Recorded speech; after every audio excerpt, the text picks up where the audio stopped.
Pokémon Stars, the long-awaited third version follow-up to Pokémon Sun and Moon. Loads of potential and rumors galore, and we did not get this game. I'm not saying that this would have been the game we needed, but I remember this being the #1 thing on everyone's minds at the beginning of 2017. Though nowadays, if you look up Pokémon Stars on YouTube, you won't find any of the speculation that once dominated the site and will instead find any other star-related Pokémon topics that have since been released. So let's take a look back on the weird history of the game that most of us were convinced was actually coming. This is a story of Pokémon Stars.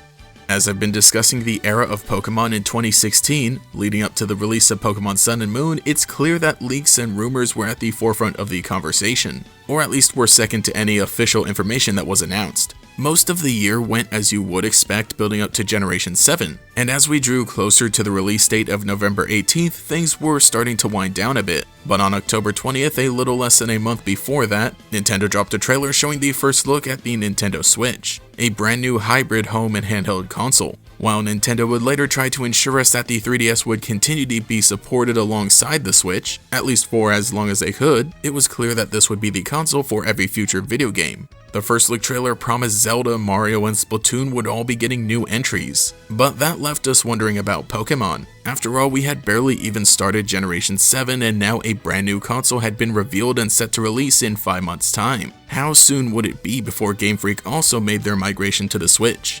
Normally, we would just have to wait for the answer to be revealed, but that didn't stop the rumors. As I've mentioned, Pokemon Sun and Moon had some of the most elaborate fake leaks and some of the most insane true leaks. Everything was on the table, and so lots of media outlets and content creators covered the leaks whether they were true or not, oftentimes even operating under the assumption that they were very likely. The big rumor was that a follow-up to Pokemon Sun and Moon would be released on the Nintendo Switch, whether this be Pokemon Sun and Moon 2, Pokemon Eclipse, or whatever. The name that ended up sticking was Pokemon Stars, as introduced as the codename for what Eurogamer claimed they had been informed by multiple sources. But yes, that was the persisting rumor from the end of 2016 leading into 2017. Pokemon Stars would be something like a definitive version of Pokemon Sun and Moon. Though when we eventually played through these games and discovered how the story played out, as well as other Pokemon hiding in the post-game, the narrative shifted a bit. For one thing, Lily as well as her family ended up playing a pretty big role in the story. All of them had their own arcs and go through some development by the end of the game.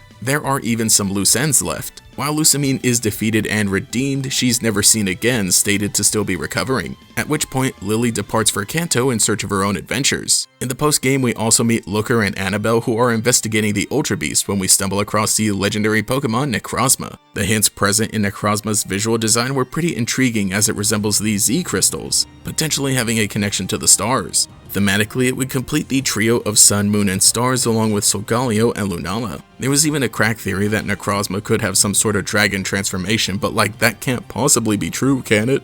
The point is that looking at all of this combined, it felt as if a third definitive version of Pokemon Sun and Moon just simply wouldn't be enough. What if the rumored Pokemon Stars on the Nintendo Switch was more of a sequel? It would give Nintendo Switch users a Pokemon experience readily available on the console, and could also convert Pokemon fans who wanted to see the story followed through with. And as the narrative for what the game would be changed, so did the rumors and fake leaks. Oh, also there was a little promotion for some Japanese products featuring Pokemon looking up at the constellations in the stars, and that stirred the pot for even more speculation. But for the most part, I don't think there was anything too substantial that happened during this time, aside from the ongoing discussion of, yeah, that's totally gonna happen. Content creators who didn't actively cover Pokemon leaks even used Pokemon Stars as a hypothetical framing device in order to create wish lists or their own predictions, but that was about it. A good amount of fake leaks were much quicker to be debunked, though eventually we would receive word of an upcoming Pokemon Direct on June 6th, but just before that, we would get a pretty convincing fake leak. This showed concept art of Gladion grown up as he had taken over the Aether Foundation in the sequel that would be Pokemon Stars. You'll notice that this is presented very similarly to the Sun and Moon Starter Evolution concept art, and that's because those leaks ended up being real.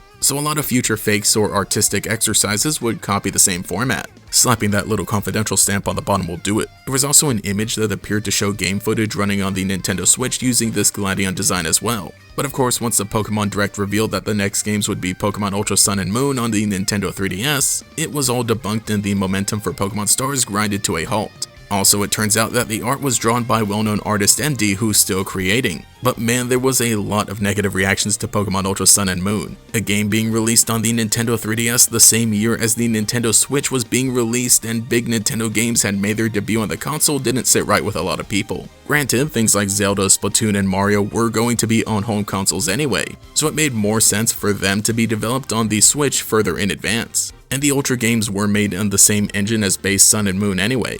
After a wild night on Twitter, things cooled off a bit. You know, at least until Let's Go Pikachu and Eevee in 2018, which might as well be its own dang video.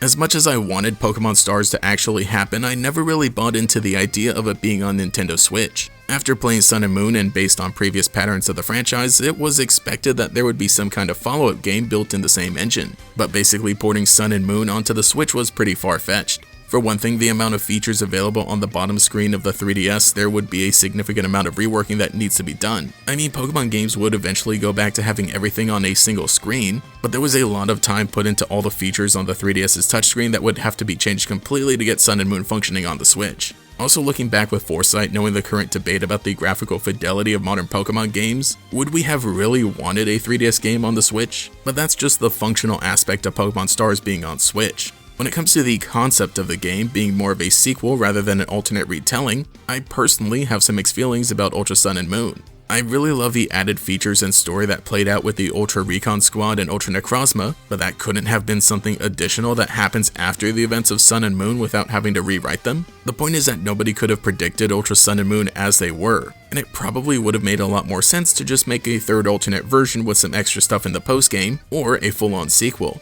Looking back on things, Pokemon Stars is kind of the beginning of the end when it came to the insane leak and rumor season of Generation 7. Amidst elaborate fakes and some of the biggest real leaks we had seen up until that point, Pokemon Stars was much more of a collectively agreed upon fanfiction wish list that never came true. With everything that happened from 2016 to 2017, literally anything felt possible when it came to Pokemon and Nintendo. But maybe, just maybe, expectations were a little too high. So let me know what you think. Do you have any memories about Pokemon Stars? Do you have any big dreams? Me, well, I'd rather not talk too much about that time period. There are some things better left buried in the past. Besides, the future is all written in the stars. Thank you to every channel member for your continued support, especially the great Gators, Brandon Mork, Cheeseburger Lasers, Gavnuts, Justin R, Cosmo Zero, Michaela, Quago, Volity, and Pastel Blood. If you would like to support, get your name shouted out here, as well as access to emotes for comments and live streams, as well as early videos, you can become a channel member today. You can also follow me on Twitter as well for more memes, but anyway, this has been GatorEX. I'll catch you all later. You can discover new Pokémon and explore a world beyond your own in Pokémon Sun and Pokémon Moon on Nintendo 3DS. Games rated everyone. I wish you'd please stop embarrassing me! See, now that's my cute little girl. Don't forget, you'll always be my sweet little baby.